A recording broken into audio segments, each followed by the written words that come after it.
So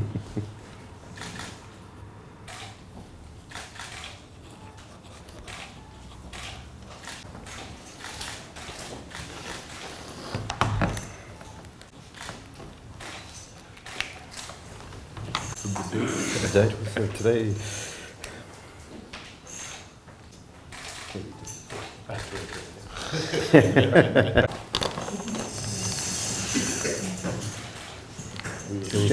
Should we exchange or we'll shake hands? We'll shake hands.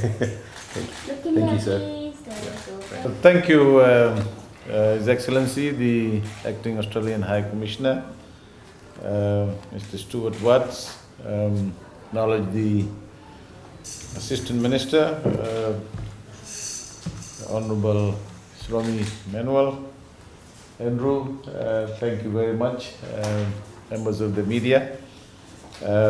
First of all, on behalf of the Government of Fiji, I want to sincerely thank the Australian Government for the immense support, as His Excellency pointed out in some detail, that was rendered to Fiji during the last several years, and in particular during COVID, and as stated by His Excellency, Australia provided about 1.6 million doses of vaccines. But more importantly, given the situation we were in at that point in time, the significant budget support provided by the Australian government was critical in taking Fiji out of the economic and health shocks that we experienced. In addition to that, it also helped Fiji to cope with the impact of natural disasters during that period. And I know His Excellency was in Vanuatu on Monday laying the groundwork, work for buildings in the schools damaged by Cyclone Yasa. So, Excellency, thank you very much for supporting that area of our very critical infrastructure, which is rebuilding of our schools. Our partnership between Fiji and Australia has strengthened over the years, and in a wide range of areas, including the areas of security, defense, health, education, climate change, trade and economic cooperation.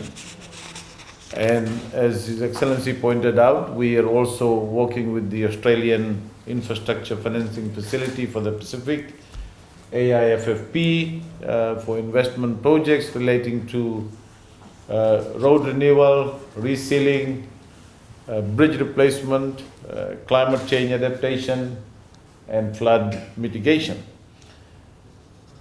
I don't want to go into the details of the actual support from, in particular from 2019, but I do want to point out the great partnership that we have experienced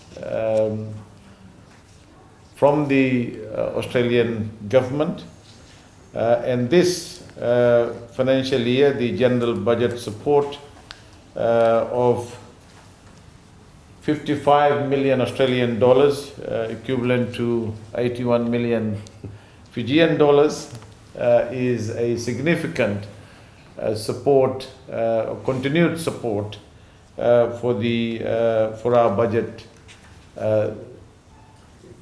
purposes and budget requirements and commitments. So again, this is a very significant partnership that we have seen over the years. The reform indicators negotiated for 2022-23 financial year aligns and complements Fiji and Australia's broader, bilateral development and economic cooperation objectives. It has a strong focus on gender equality and women's empowerment. And I also want to acknowledge the Australian government's support for the development of the National Action Plan to curb violence against women.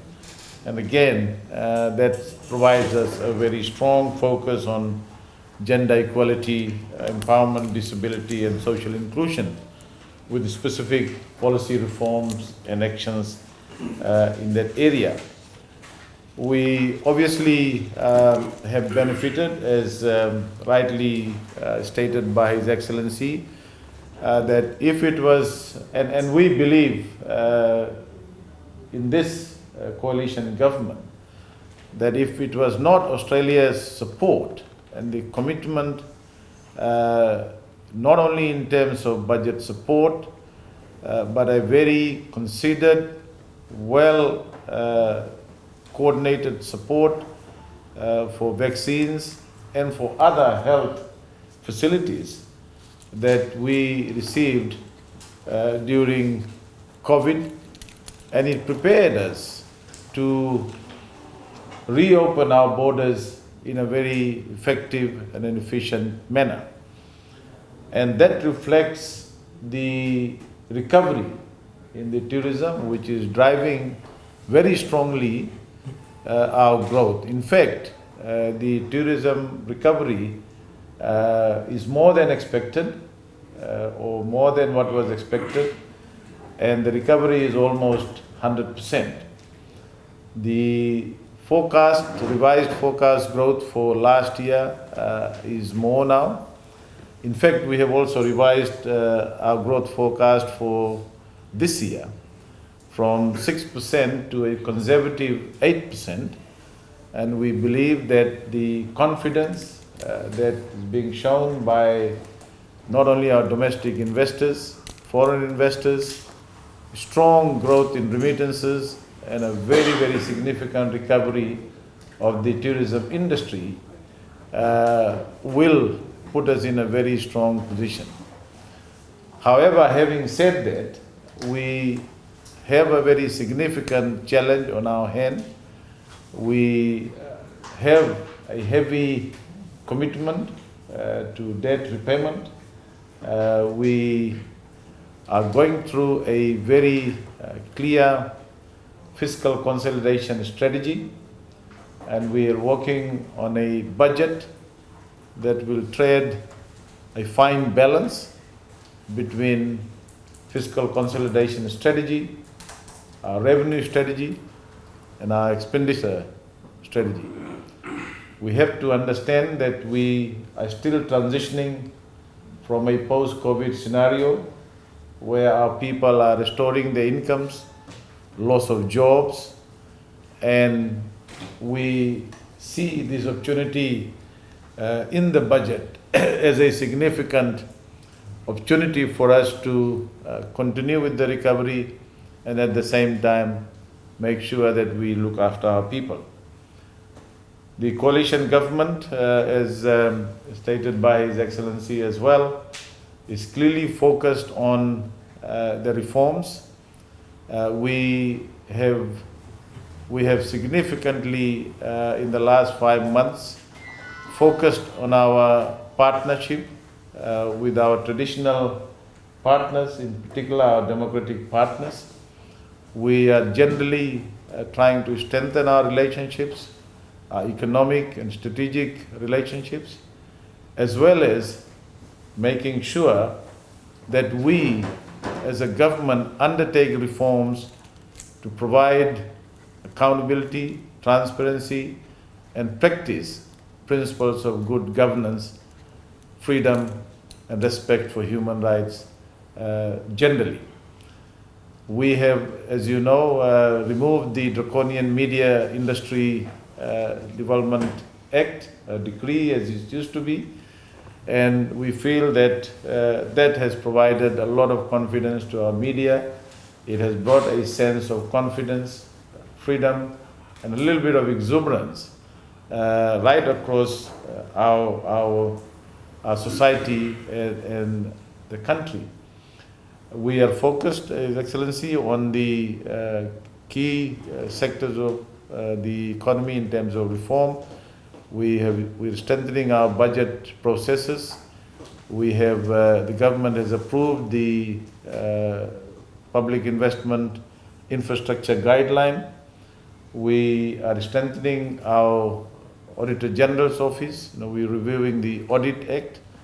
We are also reviewing our Statistics Act. We believe that good data, availability in a transparent, in a timely manner is critical for good policy decisions, and therefore we are strengthening our resolve to reform those sectors.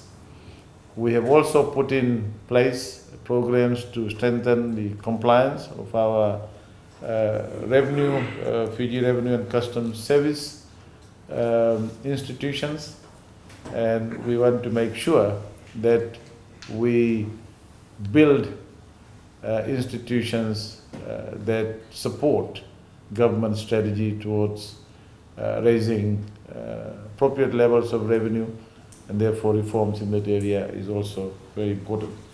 So once again, it's always a pleasure to work with the Australian High Commission here, the Australian government, and I can see that our relationship will only strengthen, and we look forward to that cooperation and working together in the future as well. So I thank you very much, Excellency. Good morning. Thank you for that introduction. Honourable Deputy Prime Minister and Minister for Finance, Strategic Planning, National Development and Statistics, the Honourable Biman Prasad, Assistant Minister for Finance, Permanent Secretary for Finance, Shiri Ganda, representatives of the Fiji Government, representatives of the media, ladies and gentlemen. Bulavanaka, good morning to you all, and it's my pleasure to be here today to sign Australia's budget support contribution to the Government of Fiji. Australia and Fiji share a deep and enduring relationship underpinned by the Vivale Partnership. We also share many common aspirations, ranging from a deep belief in the rules-based international order to being the best on the rugby pitch, which the Drua are certainly doing better than us at the moment, and we wish them well this weekend. As we together navigate our recovery from the devastating impacts of COVID, I want to acknowledge Fiji's support to Australia's own recovery efforts post-COVID and the natural disasters that have affected our own nation. We are grateful for the strong solidarity shown by the people of Fiji to Australia. This is what Vivale is all about. Likewise, in the midst of COVID, Australia made a commitment to support Fiji. We said we will stand with you through the good times and bad. It was a consolidated effort on an unprecedented scale, including critical initiatives in health, humanitarian, education, defence and economic support. Over the period of 2020 to 2022, Australia provided over 1.6 million doses of vaccines, over 140 tonnes of PPE and a range of critical health support measures. This enabled Fiji to reopen its international borders on the 1st of December 2021, providing a boost to the economy just when it was most needed. I am delighted to see the remarkable recovery of the tourism sector and the ripple effect this is having on the Fijian economy and the people's lives across Fiji. As the largest single inbound market for Fiji, this is something hundreds of thousands of Australians are directly contributing to, now bringing in over $1 billion every year. Australia's long-standing development cooperation with Fiji includes support for the health and education sectors, support for private sector development, assistance with humanitarian response, governance initiatives, infrastructure development through the Australian Infrastructure Financing Facility for the Pacific, amongst other bilateral and regional initiatives. Our development assistance has supported Fiji under our health program by strengthening clinical governance and supply chains, development of a digital health strategy, and upgrades to core information management systems. Under our education program, we have collaborated on the support for women's leadership in education research and primary literacy and numeracy curriculum reforms. We've also collaborated with Fiji under our Inclusive Economic Growth Initiative, the Cyclone Recovery Program, and I've just visited Vanuatu this week to Lakutu, our disaster resilience initiative, and in supporting the continued upskilling of Fiji's emerging leaders through the Australia Awards program. In total, Australia has provided approximately 290 million Fiji dollars in budget support over the last 3 years. This has contributed to buffering the economic shock caused by the pandemic and assisting Fiji's recovery. For this year, for this financial year, Australia is providing 81 million Fijian dollars, the subject of the agreement we will sign today. This budget support would not have been possible without the many positive reforms the Government of Fiji has and continues to undertake. The Government of Fiji and Australia negotiated a range of ambitious reforms in the areas of public financial management, private sector-led economic recovery, and enhancing climate, disaster and social resilience. I commend the Coalition Government's appetite to undertake such an ambitious reform initiative and successfully complete it. I take this opportunity to thank the other development partners, in particular the ADB, World Bank, New Zealand, EU and Japan, for their support through provision of critical technical assistance in supporting this operation. We also look forward to continuing to work closely with Fiji to carry forward these important reforms and other priorities over the medium to longer term. Ladies and gentlemen, with these words, I thank the Honourable Deputy Prime Minister and Minister for Finance, along with the other government officials and the media for their presence here, and for the close and collaborative partnership that we share with Fiji. Vinaka, Vakalevu, and thank you very much.